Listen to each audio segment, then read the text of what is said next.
আজকের কাহিনী এই সুন্দরী মেয়েটিকে নিয়ে, যে পেশায় ছিল একজন দেহ ব্যবসায়ী। মেয়েটির সাথে মজা করার জন্য সবাই পাগল, এমনকি মেয়েটির বাবা তার সৌন্দর্য দেখে নিজেকে কন্ট্রোল করতে পারে না। তো আজকে আমরা দেখব মেয়েটি এই পথে কিভাবে আসে। কাহিনীর শুরুতে আমরা অ্যালেক্স নামের একটি মেয়েকে দেখতে পাই। অ্যালেক্স আজকে অনেক খুশি, কারণ আজকে অ্যালেক্সের বাবা তার সাথে দেখা করতে আসবে। কিন্তু অ্যালেক্সের বাবা তার সাথে কোনো কথা বলে না আর তাকে ঘর থেকে বের করে দেয়। অ্যালেক্সের মা অ্যালেক্সের বাবাকে বলে মেয়ের সাথে এমন ব্যবহার করা ঠিক না। যা শুনে অ্যালেক্সের বাবা তাকে বলে সে আমার মেয়ে না, কারণ আমাদের তো এখনো বিয়ে হয়নি। যা অ্যালেক্স বাইরে থেকে শুনতে পায়। অ্যালেক্সের বাবা তার মাকে মারধর করে আর সেখান থেকে চলে যায়। পরের সিনে আমরা একজন ছেলেকে দেখতে পাই যার নাম মাইকেল, যে পেশায় একজন কৃষক। মাইকেল ভগবানের কাছে প্রার্থনা করে যেন তার একজন ভালো জীবন সঙ্গী পায়। পরের দিন কাজ করার সময় মাইকেল অ্যালেক্সকে দেখতে পায় এবং মনে মনে তাকে ভালোবাসে। মাইকেলের বন্ধু তাকে বলে মেয়েটির সাথে তোমার কোনো কিছুই হবে না, কারণ সে একজন দেহ ব্যবসায়ী। তখনই আমরা আগের সিন দেখতে পাই যেখানে অ্যালেক্সের বাবা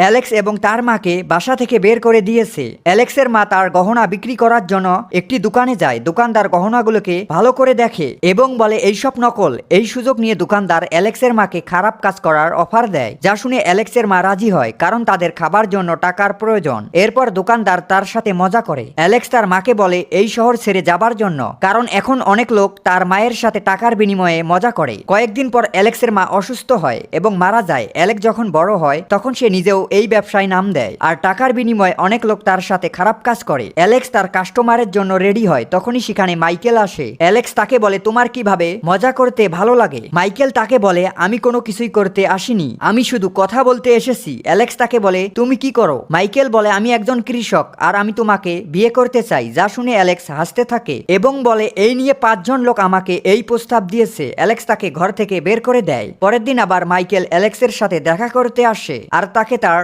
সাথে যাবার জন্য বলে। অ্যালেক্স তার কথা সিরিয়াসলি নেয় না। অ্যালেক্স তাকে বলে তুমি এমনি তোমার সময় নষ্ট করছো। তারা কথা বলার সময় দালাল সেখানে আসে এবং মাইকেলকে বলে তোমার সময় শেষ। পরের দিন মাইকেলের বন্ধু তাকে বলে অ্যালেক্স কখনো তোমার হবে না। মাইকেল তাকে বলে আমি শুধু চেষ্টা করব। আর রাতে সে আবার অ্যালেক্সের সাথে দেখা করতে যায়। মাইকেল অ্যালেক্সকে বলে তুমি যদি আমার সাথে যাও তবে এর চেয়ে ভালো জীবন পাবে। অ্যালেক্স তাকে বলে তোমার প্রতি আমার কোনো অনুভূতি নেই আর আমি তো তোমার নাম পর্যন্ত জানি না। এই কথা শুনে মাইকেল অ্যালেক্সকে ছেড়ে সেখান থেকে চলে যায়। একদিন দালাল অ্যালেক্সকে একটি কাস্টমারের কাছে নিয়ে যায়, যে লোকটি ছিল তার বাবা। অ্যালেক্স বড় হবার কারণে অ্যালেক্সের বাবা তাকে চিনতে পারে না, কিন্তু অ্যালেক্স তাকে চিনে ফেলে। নেশা করার কারণে অ্যালেক্সের বাবা তার সাথেই মজা করে। যখন অ্যালেক্সের বাবা সব জানতে পারে তখন নিজেকে শেষ করে দেয়। পরের দিন অ্যালেক্স সেই জায়গা থেকে পালিয়ে যায়। এরপর থেকে অ্যালেক্স এই শহরে তার ব্যবসা শুরু করে। পরের দিন সকালে মাইকেল অ্যালেক্সের সাথে দেখা করতে আসে আর দেখতে পায় অ্যালেক্স অনেক